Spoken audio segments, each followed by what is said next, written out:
Hi hello ನಮಸ್ಕಾರ welcome back to Rupa in Godas vlog in Kannada. ಎಲ್ಲರೂ ಹೇಗಿದ್ದೀರಾ? ನಾನು ತುಂಬ ಚೆನ್ನಾಗಿದ್ದೀನಿ. ಐವತ್ತು ನೀವು ಕೂಡ ತುಂಬ ಚೆನ್ನಾಗಿದ್ದೀರಾ ಅಂತ ಅಂದ್ಕೊತೀನಿ. ಈ ವಿಡಿಯೋ ಏನು ಅಂತ ಮುಂದೆ ನೋಡ್ತಾ ಹೋದರೆ ನಿಮಗೆ ಗೊತ್ತಾಗುತ್ತೆ. ಅದಕ್ಕೂ ಮುಂಚೆ ನೀವೇನಾದರೂ ಫಸ್ಟ್ ಟೈಮ್ ಈ ವಿಡಿಯೋನ ನೋಡ್ತಾ ಇದ್ದರೆ ನನ್ನ ಚಾನಲ್ಗೆ ಸಬ್ಸ್ಕ್ರೈಬ್ ಮಾಡಿಕೊಂಡು ಪಕ್ಕದಲ್ಲೇ ಕಾಣೋ ಬೆಲ್ ಬಟನ್ನ ಆಲಲ್ಲಿಕ್ಕಿ, ಸೊ ದಟ್ ನಾನು ಹಾಕೋ ಪ್ರತಿಯೊಂದು ಹೊಸ ವಿಡಿಯೋ ನೋಟಿಫಿಕೇಷನ್ ಫ್ಯೂಚರಲ್ಲಿ ನಿಮಗೆ ಬಂದು ತಲುಪುತ್ತೆ. ಹಾಗೆ ಈ ವಿಡಿಯೋ ಇಷ್ಟ ಆಗಿದ್ದಲ್ಲಿ ಲೈಕ್ ಶೇರು ಕಮೆಂಟ್ ಕೂಡ ಮಾಡಿ. ಹಾಗೆಯೇ ತುಂಬ ದಿನ ಆಗಿತ್ತು ರೆಸಿಪಿ ವೀಡಿಯೋಸ್ನ ಹಾಕಿ. ಈ ವಿಡಿಯೋದಲ್ಲಿ ರೆಸಿಪಿ ವಿಡಿಯೋನು ಕೂಡ ತೋರಿಸಿದ್ದೀನಿ. ಏನು ರೆಸಿಪಿ ಅಂತ ನೀವು ತಮ್ಲೈನಲ್ಲಿ ಆಲ್ರೆಡಿ ನೋಡಿರ್ತೀರಾ.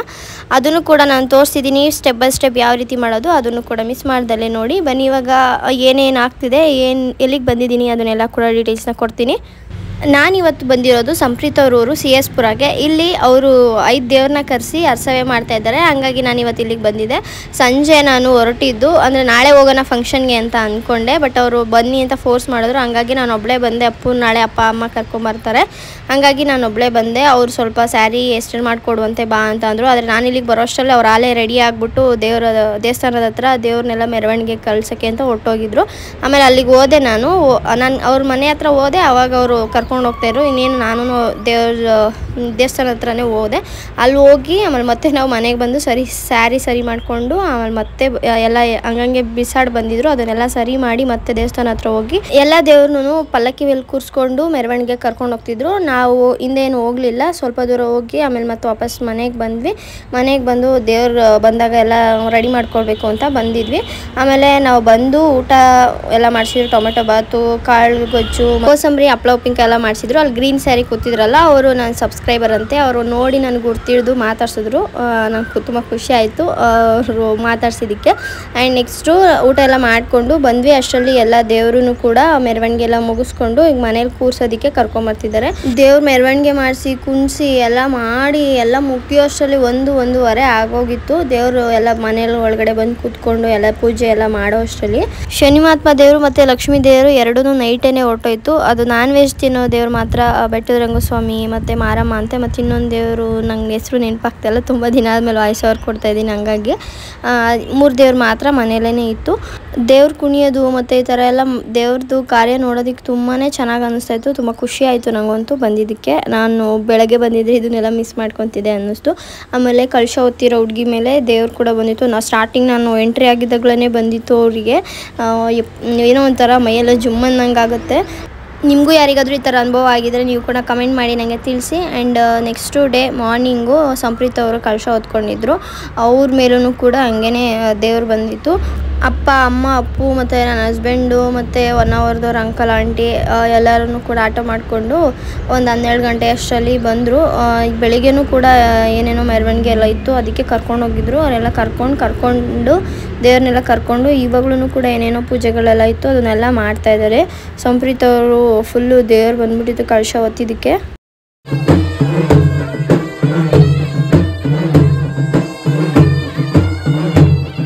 ನಾನು ಯಾವ ರೀತಿ ರೆಡಿಯಾಗಿದ್ದೀನಿ ಅಂತ ನೀವೆಲ್ಲ ನೋಡ್ಬೋದು. ಈ ರೀತಿಯಾಗಿ ಸಿಂಪಲ್ಲಾಗಿ ರೆಡಿಯಾಗಿದ್ದೀನಿ. ಸ್ಯಾರಿ ಬಂದು ಮೀಶೋದು 300-200 ಸಮಥಿಂಗ್ ಏನೋ ಇತ್ತು ಪ್ರೈಸು, ಕರೆಕ್ಟಾಗಿ ಗೊತ್ತಿಲ್ಲ.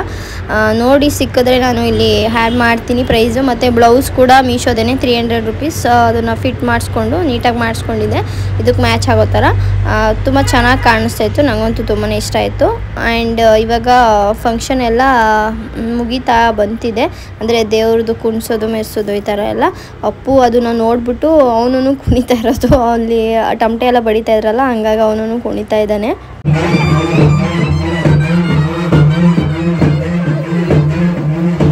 ಊಟ ಮಾಡೋದಕ್ಕೆ ಹೋಗ್ತಾ ಇದ್ದೀವಿ ಎಲ್ಲರೂ ಕೂಡ. ಇವಾಗ ತುಂಬ ಅಂದರೆ ತುಂಬ ಬಿಸಿಲು ಇತ್ತು, ಹೆವಿ ಬಿಸಿಲು. ಸ್ವಲ್ಪ ಹೊತ್ತು ದೇವ್ರದ್ದು ಕುಣಿಯೋದು ಅದೆಲ್ಲ ನೋಡಿಕೊಂಡು ಊಟ ಮಾಡೋದಕ್ಕೆ ಅಂತ ಬಂದ್ವಿ. ಮತ್ತು ಮನೆಗೆ ಹೋಗ್ಬೇಕಲ್ಲ, ಟೈಮ್ ಆಗುತ್ತೆ ಅಂತ. ಇವಾಗ ಎಲ್ಲರೂ ಕೂಡ ಊಟ ಮಾಡೋದಕ್ಕೆ ಕೂತಿದ್ದೀವಿ. ನಾನ್ ವೆಜ್ ಊಟನೇ ಮಾಡಿಸಿರೋದು. ತುಂಬ ಗ್ರ್ಯಾಂಡಾಗೆ ಮಾಡಿದರು. ಅವರು ಕರ್ನರೆ ಮಾಡಬೇಕಾಗಿತ್ತಂತೆ, ಅದು ಲಾಕ್ಡೌನ್ ಆಗಿದ್ದ ಕಾರಣ ಮಾಡೋದಕ್ಕಾಗಿಲ್ಲ ಅಂತ. ಇವಾಗ ಅವ್ರ ಮಗನ ಬರ್ತಡೇ ಕೂಡ ಇತ್ತು, ಹಾಗಾಗಿ ಒಟ್ಟಿಗೆ ಆಗುತ್ತೆ ಅಂತ ಹೇಳ್ಬಿಟ್ಟು ದೇವ್ರನ್ನ ಕರೆಸಿ ಅರ್ಸವೆ ಥರ ಊರಿಗೆಲ್ಲ ಊಟ ಎಲ್ಲ ಹಾಕ್ಸಿ ಮಾಡಿಸಿದ್ರು. ಚೆನ್ನಾಗಿ ಮಾಡಿದರು. ಊಟ ಎಲ್ಲ ತುಂಬಾ ಚೆನ್ನಾಗಿತ್ತು. ಆ್ಯಂಡ್ ಬರ್ತ್ಡೇ ಸೆಲೆಬ್ರೇಷನ್ ಇನ್ನೂ ಆಗಿರಲಿಲ್ಲ. ಅಷ್ಟರಲ್ಲಿ ಊಟ ಮಾಡ್ಕೊಂಡು ಇನ್ನೂ ದೇವ್ರದ್ದು ಏನೇನೋ ಮಾಡಿಸ್ತಾಯಿದ್ರು. ಹಾಗಾಗಿ ಅಷ್ಟರಲ್ಲಿ ಊಟ ಎಲ್ಲ ಮಾಡಿಕೊಂಡು ಹೋಗೋಣ ಅಂತ ಹೇಳ್ಬಿಟ್ಟು ಫಸ್ಟ್ನೇ ಪಂಕ್ತಿ ನಾವೇ ಊಟ ಎಲ್ಲ ಮಾಡ್ಕೊಂಡು ಬರೋಣ ಅಂತ ಬಂದ್ವಿ. ಆಮೇಲೆ ಬರ್ತ್ಡೇ ಸೆಲೆಬ್ರೇಷನ್ ಮಾಡಿದ್ರು ಅವರು. ಬರ್ತ್ಡೇ ಸೆಲೆಬ್ರೇಷನ್ನು ಕೂಡ ಅಟೆಂಡ್ ಮಾಡಿ ಬರ್ತ್ಡೇ ಎಲ್ಲ ಮುಗಿಸ್ಕೊಂಡು ಇವಾಗ ನಾವು ಮನೆಗೆ ಓಡ್ತಾ ಇದ್ದೀವಿ. ಅಪ್ಪ ಆಟೋ ಎಲ್ಲ ಮಾಡ್ಕೊಂಬಂದಿರಲ್ಲ, ಅದರಲ್ಲೇ ನಾನು ಹೋಗೋಣ ಅಂತ ಬಂದ್ಬಿಟ್ಟೆ ನಾನು. ಮತ್ತು ನನಗೆ ನಾಳೆ ಒಂದು ಶೂಟ್ ಇದೆ, ಹಂಗಾಗಿ ಹೋಗಬೇಕು. ಅದಕ್ಕೋಸ್ಕರ ಅಂದವೇ ಹೋಗ್ಬೇಕಾದ್ರೆ ದಾವಾಗ್ತಿತ್ತು ಬಿಸಿಲಿಗೆ, ನಾನ್ ವೆಜ್ ತಿಂದಿರೋದಕ್ಕೂ ಅದಕ್ಕೂ. ಹಂಗೆ ಅಪ್ಪ ಹೋಗ್ಬಿಟ್ಟು ಒಂದು ಫಾಂಟಾ ಬಾಟ್ಲು ತೊಗೊಂಡು ಬಂದಿದ್ರು. ಅದನ್ನು ಕುಟ್ಕೊಂಡು ಅಪ್ಪು ಹಂಗೆ ಮಲ್ಕೊಂಡೇ ಬಿಟ್ಟಿದ್ದ ಆಟೋದಲ್ಲಿ. ಬಿಸಿಲು ಈ ಕಡೆಯಿಂದ ಹೊಡಿತಾ ಇತ್ತು. ಟವಲೆಲ್ಲ ಅಡ ಇಟ್ಕೊಂಡು ಹೆಂಗೆಂಗೋ ಮಾಡಿಕೊಂಡು ಬಂದ್ವಿ ಮನೆಗೆ. ಮತ್ತು ನಾನು ಈ ಚೈನು ಮತ್ತು ಓಲೆ ಬಗ್ಗೆ ಹೇಳಲಿಲ್ಲ, ಬರೀ ಸ್ಯಾರಿ ಬಗ್ಗೆ ಹೇಳ್ದೆ ಅಲ್ಲ. ಓಲೆ ಬಂದು ಚಿಕ್ಕಪೇಟೆಯಲ್ಲಿ ರೋಡ್ ಸೈಡಲ್ಲಿ 100 ರೂಪೀಸ್ ತೊಗೊಂಡಿದ್ದು. ಆ ಸರ ಬಂದ್ಬಿಟ್ಟು ಮಂತ್ರಾಲಯಕ್ಕೆ ಹೋದಾಗ ತೊಗೊಂಬಂದಿದ್ದು 30 ರೂಪೀಸೋ 40 ರೂಪೀಸೋ ಏನೋ, ಒಂದು 3-4 ಕಲರ್ಸ್ ತೊಗೊಂಬಂದಿದ್ದೆ. ಇವಾಗ ಔಟ್ಫಿಟ್ ಎಲ್ಲ ತೆಗೆದಿಟ್ಟು ಫುಲ್ ಫ್ರೆಶ್ ಅಪ್ ಆಗಿ, ನಾಳೆ ಈವೆಂಟ್ ಕೂಡ ಇತ್ತು. ನನ್ನ ತಮ್ಮನ ಕಳಿಸ್ಬೇಕು, ನನ್ನ ತಮ್ಮ ಹೋಗ್ತಾರೆ. ಹಾಗಾಗಿ ಒಂದು ನೇಮ್ ರಿವೀಲಿಂಗ್ ಬೋರ್ಡ್ ಕೂಡ ಮಾಡಬೇಕಾಗಿತ್ತು, ಮಾಡಿರಲಿಲ್ಲ.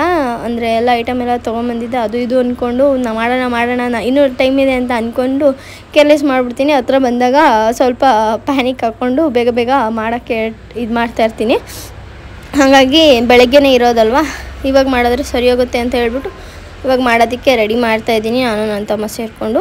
ಇವಾಗ ಅದನ್ನು ರೆಡಿ ಮಾಡಿ ಇಟ್ಟು ಕಳಿಸ್ದೆ, ರೆಡಿ ಎತ್ತಿಟ್ಟೆ. ನನ್ನ ಮಗನ ಹತ್ರ ಬಿಟ್ಟರೆ ಫುಲ್ಲು ಗಲೀಜ್ ಡಮಾಲಿಷ್ ಮಾಡಾಕ್ಬಿಡ್ತಾನೆ. ಹಾಗಾಗಿ ಆಮೇಲೆ ಹಂಗೆ ಮೊಟ್ಟೆ ಬಿರಿಯಾನಿ ಮಾಡೋಣ ಅಂತ ಅಂದ್ಕೊಂಡಿದ್ದೆ. ತುಂಬ ದಿನ ಆಗಿತ್ತು ಎಲ್ಲ ರೆಸಿಪಿ ತೋರಿಸಿ ನನ್ನ ಚಾನಲಲ್ಲಿ. ಹಂಗಾಗಿ ಇವತ್ತು ರೆಸಿಪಿ ತೋರಿಸೋಣ ಅಂತ ಹೇಳ್ಬಿಟ್ಟು ಹಿಂಗೂ ಮಾಡ್ತಾಯಿದ್ನಲ್ಲ ಅಂದ್ಬಿಟ್ಟು ವಿಡಿಯೋ ಶೂಟ್ ಮಾಡಿಕೊಂಡೆ. ಮೊಟ್ಟೆನೆಲ್ಲ ಬೇಯಿಸಿ ಇಟ್ಕೊಂಡಿದ್ದೀನಿ. ಯಾಕೆ ಮೊಟ್ಟೆ ಈ ಕಲರ್ ಆಗಿದೆ ಅಂತಂದರೆ ತುಂಬಾ ಚೆನ್ನಾಗೂ ಬೇಯುತ್ತೆ, ಮತ್ತು ಕಲರು ಕೂಡ ನಾಟಿ ಮೊಟ್ಟೆ ಥರನೇ ಇರುತ್ತೆ, ಟೇಸ್ಟು ಕೂಡ ಚೆನ್ನಾಗಿ ಬರುತ್ತೆ. ಮೊಟ್ಟೆಗೆ ಬೇಯೋಕ್ಕಿಟ್ಟಾಗ ಸ್ವಲ್ಪ ಈರುಳ್ಳಿ ಸಿಪ್ಪೆನ ಈ ಥರ ಹಾಕ್ಬಿಟ್ಟು ಬೇಯಿಸಿದ್ರೆ ಈ ಥರ ನಾಟಿ ಮೊಟ್ಟೆ ಥರ ಕಾಣಿಸುತ್ತೆ, ತುಂಬಾ ಚೆನ್ನಾಗಿರುತ್ತೆ. ನೀವು ಕೂಡ ಟ್ರೈ ಮಾಡಿ ಈ ಟ್ರಿಕ್ನ. ಇವಾಗ ಮೊಟ್ಟೆ ಎಲ್ಲ ಸಿಪ್ಪೆ ಎಲ್ಲ ಸುಳ್ಕೊಂಡಾದ್ಮೇಲೆ ಈ ಥರ ಚಾಕುವಲ್ಲಿ ಸುಮ್ಮನೆ ಲೈನ್ಸ್ ಹಾಕ್ತಾಯಿದ್ದೀನಿ. ಯಾಕಂದರೆ ಮಸಾಲೆ ಎಲ್ಲ ಮೊಟ್ಟೆಗೂ ಕೂಡ ಹಿಡೀಲಿ ಅಂತ ಕಾರಣಕ್ಕೋಸ್ಕರ ಎಲ್ಲ ಮೊಟ್ಟೆಗೂ ಕೂಡ ಈ ಥರ ಸ್ವಲ್ಪ ಫುಲ್ ಕಟ್ ಮಾಡಬಾರ್ದು, ಸ್ವಲ್ಪ ಕಟ್ ಮಾಡ್ಕೊಂಡು ಈ ಥರ ಮಾಡಿಕೊಂಡು ಇಟ್ಕೊತಿದ್ದೀನಿ. ನಿಮಗೆ ಎಷ್ಟು ಮೊಟ್ಟೆ ಬೇಕಾಗುತ್ತೋ ಅಷ್ಟು ಮೊಟ್ಟೆನ ಹಾಕ್ಕೊಳ್ಳಿ. ಇಷ್ಟೇ ಹಾಕೋಬೇಕು, ಜಾಸ್ತಿನೇ ಹಾಕೋಬೇಕು, ಕಮ್ಮಿನೇ ಹಾಕೋಬೇಕು ಅಂತ ಏನಿಲ್ಲ. ನೀವು ಒಬ್ಬರು ಇಬ್ಬರು ಇದ್ದೀರ 2 ಮೊಟ್ಟೆ ಸಾಕು ಅಂದರೂ ಅಷ್ಟು ಹಾಕೋಬೋದು. ನೀವಿಲ್ಲ ನಮ್ಗೆ ಜಾಸ್ತಿ ಮೊಟ್ಟೆ ಬೇಕು ಅಂದ್ರೂ ಜಾಸ್ತಿ ಮೊಟ್ಟೆ ಹಾಕೋಬೋದು, ಹಾಕ್ಕೊಂಡು ನೀವು ಮಾಡ್ಕೊಳ್ಬೋದು. ಇವಾಗ ಒಂದು ಕುಕ್ಕರ್ನ ಇಟ್ಕೊಂಡಿದ್ದೀನಿ. ಕುಕ್ಕರ್ಗೆ ಸ್ವಲ್ಪ ಕುಕ್ಕರ್ ಬಿಸಿ ಆದಮೇಲೆ ಅದಕ್ಕೆ ಒಂದು ಚಿಕ್ಕ ಸೌಟ್ ಆಗೋಷ್ಟು ಎಣ್ಣೆನ ಹಾಕ್ಕೊಂಡಿದ್ದೀನಿ. ಆ ಎಣ್ಣೆ ಸ್ವಲ್ಪ ಬಿಸಿ ಆದಮೇಲೆ ಸ್ವಲ್ಪ ಅರಿಶಿನ ಹಾಕ್ಕೊಂಡಿದ್ದೀನಿ. ನಾನಿಲ್ಲಿ ಏನೇನು ಸ್ಪೈಸಸ್ ತೊಗೊಂಡಿದ್ದೀನಿ ಅಂದರೆ ಅರಿಶಿನ, ಗರಂ ಮಸಾಲ, ಧನಿಯಾ ಪೌಡ್ರ್ 1 ಸ್ಪೂನು, ಮತ್ತು ಇದು ಕುಂದಾಪುರ್ ಚಿಕನ್ ಮಸಾಲ. ನೀವು ನಾರ್ಮಲ್ ಚಿಕನ್ ಮಸಾಲ ಆದರೂ ತೊಗೋಬೋದು. ಇಲ್ಲ ಅಂತಂದರೆ ಇದು ಯಾವುದು ಬೇಡ ಅಂತಂದರೆ ನೀವು ಗರಂ ಮಸಾಲ ಮತ್ತು ಬಿರಿಯಾನಿ ಪೌಡರ್ ಇದು ಅಷ್ಟನ್ನೇ ತೊಗೋಬೋದು. ಮತ್ತು ಮಸಾಲೆಗೆ ನಾನು ಈರುಳ್ಳಿ, ಬೆಳ್ಳುಳ್ಳಿ, ಟೊಮೆಟೊ ಮತ್ತು ಸ್ವಲ್ಪ ಕೊತ್ತಂಬರಿ ಸೊಪ್ಪು ಇಷ್ಟನ್ನ ಹಾಕ್ಕೊಂಡು ಪೇಸ್ಟ್ ಮಾಡಿ ಇಟ್ಕೊಂಡಿದ್ದೀನಿ. ಶುಂಠಿ ಹಾಕ್ಕೊಳಂಗಿದ್ರೆ ಹಾಕ್ಕೊಳ್ಳಿ, ನಾನು ಇರಲಿಲ್ಲ ಹಂಗಾಗಿ ನಾನು ಸ್ಕಿಪ್ ಮಾಡ್ಕೊಂಡಿದ್ದೀನಿ. ಅಷ್ಟನ್ನು ಮತ್ತು ಹಸಿರು ಮೆಣಸಿನ್ಕಾಯಿ ಬೇಕಂದ್ರೆ ಹಾಕ್ಕೊಳ್ಳಿ. ಖಾರದ ಪುಡಿ ಹಾಕ್ತೀನಿ ಅಂದರೆ ಖಾರದ ಪುಡಿನೇ ಹಾಕ್ಕೋಬೋದು, ಏನು ಅವಶ್ಯಕತೆ ಇಲ್ಲ. ಇಷ್ಟನ್ನ ರುಬ್ಕೊಂಡು ಇಟ್ಕೊಂಡಿದ್ದೀನಿ ಪೇಸ್ಟು. ಇವಾಗ ಎಲ್ಲನೂ ಚೂರು ಸ್ಪೈಸಸ್ನ ಹಾಕ್ಕೊಂಡು ಎಣ್ಣೆ ಕಾದಾದಮೇಲೆ ಮೊಟ್ಟೆನೆಲ್ಲ ಹಾಕಿ 1-2 ನಿಮಿಷ ಕಮ್ಮಿ ಊರಿನಲ್ಲಿ ಇದನ್ನು ಸ್ವಲ್ಪ ತಿಕ್ ಅಂದರೆ ಗಟ್ಟಿನೂ ಆಗುತ್ತೆ, ಮೊಟ್ಟೆ ಬೇಗ ಒಡ್ಕೊಳ್ಳೋದು ಇಲ್ಲ, ಮತ್ತು ಮಸಾಲೆ ಕೂಡ ತುಂಬಾ ಚೆನ್ನಾಗಿ ಹಿಡಿಯುತ್ತೆ, ಟೇಸ್ಟ್ ಕೂಡ ಚೆನ್ನಾಗಿ ಬರುತ್ತೆ. ಆ ಕಾರಣಕ್ಕೋಸ್ಕರ ನಾನಿಲ್ಲಿ ಇದನ್ನೇ ಎಣ್ಣೆಲಿ ಹಾಕ್ಕೊಂಡು, ನೀವು ಸಪ್ರೇಟ್ ತಪ್ಪಲೆಗೆ ಹಾಕ್ಕೊಂಡು ಕೂಡ ನೀವು ಪಾತ್ರೆಯಲ್ಲಿ ಮಾಡ್ಕೋಬೋದು. ನಾನು ಇನ್ನೇನು ಇದಕ್ಕೆ ಎಣ್ಣೆ ಹಾಕಿರ್ತೀವಲ್ಲ ವೇಸ್ಟ್ ಆಗುತ್ತಲ್ಲ ಅಂತ ಹೇಳ್ಬಿಟ್ಟು ಅದೇ ಎಣ್ಣೆನೇ ಕೂಡ. ಇವಾಗ ಮತ್ತೆ ಎಲ್ಲ ಮೊಟ್ಟೆ ಎಲ್ಲ ಎತ್ಕೊಂಡಾದಮೇಲೆ ಪಲಾವ್ ಎಲೆ, ಚಕ್ಕೆ ಮತ್ತು ಏನೇನು ಇರುತ್ತೆ ಪಲಾವ್ ಐಟಮ್ಸು ಅದನ್ನೆಲ್ಲ ಸ್ವಲ್ಪ ಹಾಕ್ಕೊಂಡು ಅದೆಲ್ಲ ಸ್ವಲ್ಪ ಎಣ್ಣೆಯಲ್ಲಿ ರಸ ಬಿಟ್ಕೋಬೇಕು, ಫ್ಲೇವರ್ ಬರಬೇಕು. ಅಷ್ಟರ ತನಕ ಒಂದು 2-3 ಮಿನಿಟ್ಸ್ ಚೆನ್ನಾಗೆ ಎಣ್ಣೆಲೇನೆ ಅದನ್ನು ಪಲಾವ್ ಐಟಮ್ನ ಬೇಯಿಸ್ಕೊತೀನಿ. ಅದಾದಮೇಲೆ ಒಂದು ದಪ್ಪು ಸೈಜಿಂದು ಒಂದು ಈರುಳ್ಳಿನ ಉದ್ದುದ್ದ ಕಟ್ ಮಾಡಿ ಹಾಕ್ಕೊತಾ ಇದ್ದೀನಿ.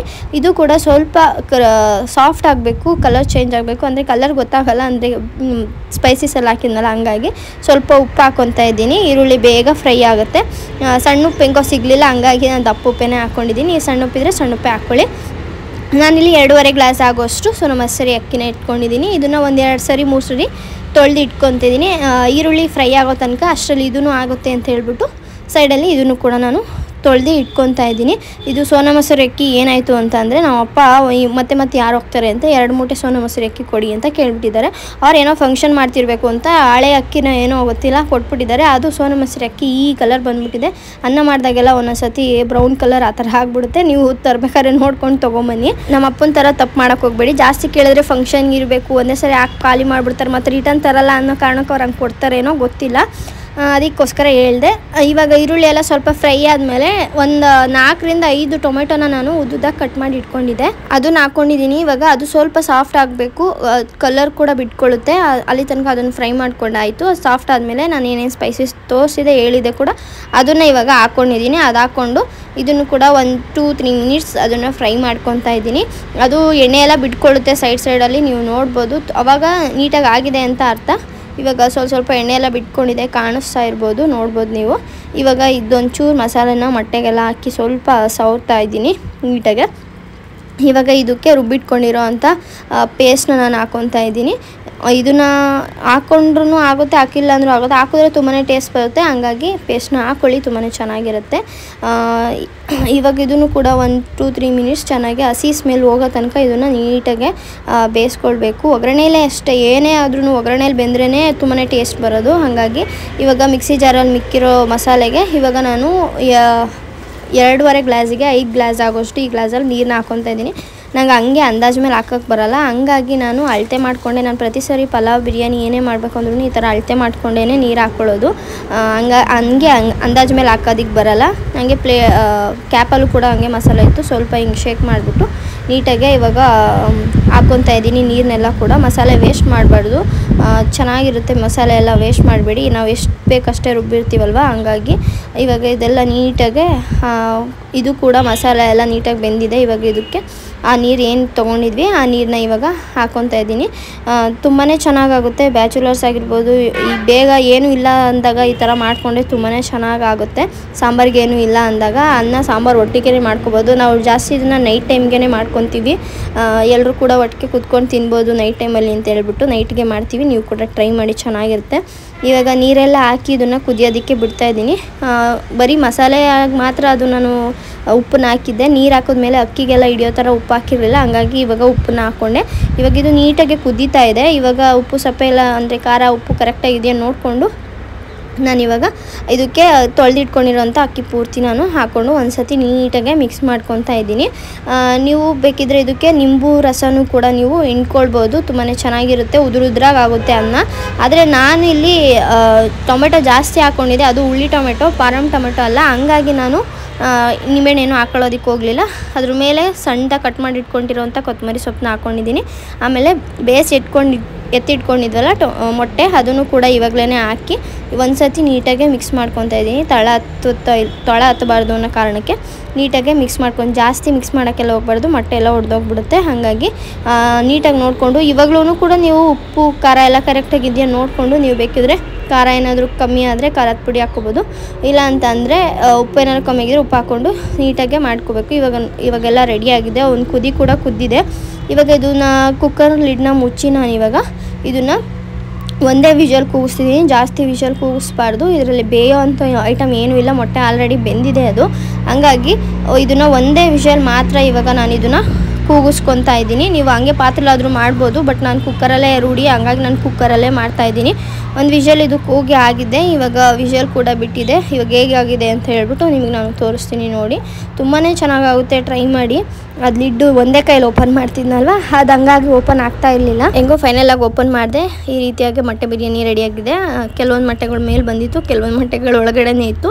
ಮೊದಲಿಗೆ ಇವಾಗ ಇದನ್ನು ಮಿಕ್ಸ್ ಮಾಡ್ಕೊಳ್ಳೋಕ್ಕೂ ಮುಂಚೆ ಮೊಟ್ಟೆಗಳೆಲ್ಲೆಲ್ಲಿದೆ ನೋಡಿ ಎಲ್ಲ ಮೊಟ್ಟೆಗಳನ್ನ ಫಸ್ಟು ಎತ್ತಿಟ್ಕೋಬೇಕು. ಇಲ್ಲಾಂದರೆ ನಾವು ಮಿಕ್ಸ್ ಮಾಡ್ಬೇಕಾದ್ರೆ ಅದೇನಾದರೂ ಸೌಟಿಗೆ ಏನಾದರೂ ಸಿಕ್ತು ಅಂದರೆ ಮೊಟ್ಟೆ ಅಂದರೆ ಬ್ರೇಕ್ ಆಗಿಬಿಡುತ್ತೆ, ಉಂಡೆ ಮೊಟ್ಟೆ ಸಿಗೋಲ್ಲ. ಹಾಗಾಗಿ ನಂಗೆ ಹಂಗೂ ಒಂದು ಮೊಟ್ಟೆ ಹೋಯ್ತು, ಹಂಗೇ ಡೆಮಾಲಿಷ್ ಆಯಿತು. ಇವಾಗ ಇದನ್ನು ಮೊಟ್ಟೆಗಳನ್ನೆಲ್ಲ ಎತ್ತಿ ಒಂದು ಪ್ಲೇಟ್ಗೆ ಎತ್ತಿಟ್ಕೊಳ್ಳೋದು ಫಸ್ಟೇ ಇಂಪಾರ್ಟೆಂಟ್ ಇದರಲ್ಲಿ. ಹಂಗೇ ಬಿಟ್ಟರೆ ಫುಲ್ಲೆಲ್ಲ ಕಲಸೋಗ್ಬಿಡುತ್ತೆ. ನೀವು ಹಂಗೆ ನಿಧಾನಕ್ಕೆ ಎತ್ಕೊತೀನಿ ಕಲಸಿನಿ ಅಂತಂದ್ರೂ ಮಾಡ್ಕೊಳ್ಬೋದು, ಆದರೆ ಯಾಕೆ ರಿಸ್ಕು, ಹಿಂಗೆ ಮಾಡ್ಕೊಂಡ್ರೆ ಬೆಟರ್ ಅಲ್ವಾ. ಹಾಗಾಗಿ ಮೊಟ್ಟೆಗಳನ್ನೆಲ್ಲ ಇವಾಗ ಎತ್ತಿಟ್ಕೊತಾ ಇದ್ದೀನಿ. ತುಂಬ ಅಂದರೆ ತುಂಬ ಟೇಸ್ಟಾಗಿತ್ತು ಮೊಟ್ಟೆ ಬಿರಿಯಾನಿ. ನಾವಂತೂ ಅವಾಗವಾಗ ಮಾಡ್ಕೊಂಡು ತಿಂತಾಯಿರ್ತೀವಿ. ನೀವು ಕೂಡ ಟ್ರೈ ಮಾಡಿ, ಹೇಗೆ ಬಂತು ಅಂತ ನಂಗೆ ಕಮೆಂಟಲ್ಲಿ ತಿಳಿಸಿ. ತುಂಬಾ ಚೆನ್ನಾಗಿರುತ್ತೆ. ಬ್ಯಾಚುಲರ್ಸ್ ಕೂಡ ಇದನ್ನು ಟ್ರೈ ಮಾಡ್ಬೋದು. ಇದಿಷ್ಟು ಈ ವ್ಲಾಗ್ ನಿಮ್ಮೆಲ್ಲರಿಗೂ ಇಷ್ಟ ಆಗಿದೆ ಅಂತ ಭಾವಿಸ್ತಾ ವ್ಲಾಗ್ನ ಇಲ್ಲಿಗೆ ಎಂಡ್ ಮಾಡ್ತಾಯಿದ್ದೀನಿ. Thank you so much, love you all. ನಾನು ಸಿಗ್ತೀನಿ ನೆಕ್ಸ್ಟ್ ವೀಡಿಯೋದಲ್ಲಿ.